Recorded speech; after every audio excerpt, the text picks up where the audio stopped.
दलेरी के साथ खेली और विनिंग इनिंग खेली है इस बंदे ने। अब इसने हमें T20 में भी बहुत सपोर्ट किया मिडल ऑर्डर में, अब भी ये बहुत ज़्यादा सपोर्ट कर रहा है मिडल ऑर्डर को। और जिस तरह से हसन नवाज़ इनिंग लेकर चला है, फैबुलस है भाई उसकी। 54 पर 63 छक्कों की बरसात भी की है, चौके भी लगाए हैं, एक डेवलप इनिंग खेली है। जहाँ तक बात है हसन तल्लत की, उसने जो इनिंग खेली है वो इस वजह से खेल पाया कि हसन नवाज़ ने उसे कॉन्फिडेंस दिया। उसे कॉन्फिडेंस दिया कि भाई मैं खड़ा हूँ, आप साथ में खेलो।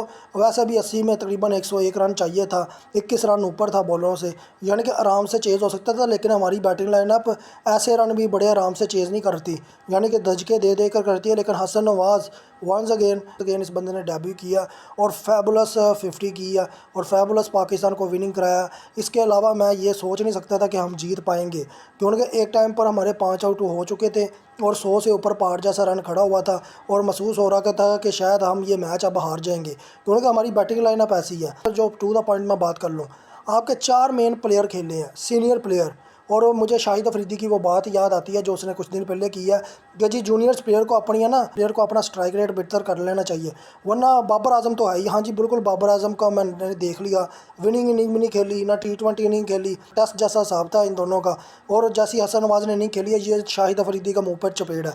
वो पहले अपने दमाद पर फोकस करे, जिस तरह से वो घटिया उसने आखिरी ओवर कराया, पहले नो बॉल कराई फिर शमर जोसफ ने उसी नो बॉल पर करारा छक्का मारा उसे लेफ्ट हैंड से। तो मेरे ख्याल में शर्म आनी चाहिए शाह अफरीदी को। यार मुझे जो बात समझ आ रही है इस टाइम, ना तो आपको इस टाइम बाबर आजम की ज़रूरत है, ना आपको इस टाइम रिजवान की कैप्टनसी की ज़रूरत है, ना आपको शहीन शाह, ना नसीम शाह, आपको इन लोगों की अब ज़रूरत नहीं है। मुझे जहाँ तक नज़र आया हमारी बैटिंग लाइनअप बहुत अच्छा कर रही है।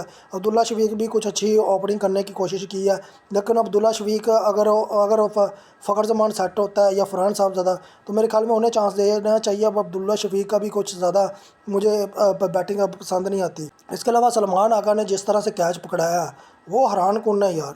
वह रोस्टन चेज़ की बॉल पर उसने जिस तरह से वो कैच निकाल कर उसे दिया, मुझे तो ऐसा लगा जैसे वो रिजवान की कैप्टनसी के पीछे पड़ा हुआ है और वो चाह रहा है कि रिजवान ये मैचेस हारे, किसी तरीके से ये सीरीज़ हारे। मुझे तो यही नज़र आया बहरहाल। इसके अलावा सलमान अली आगा ने जो कैच पकड़ाया वो हैरान कुन था, वहाँ से मैच और ज़्यादा डाउन करने की कोशिश की गई है।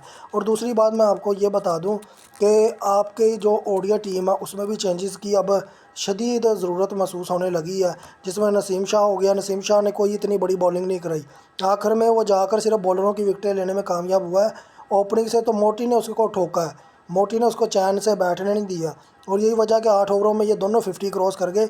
इससे पता चलता है इनकी फ़िटनेस क्या है, इससे पता चलता है इनकी बॉलिंग का लेवल क्या है।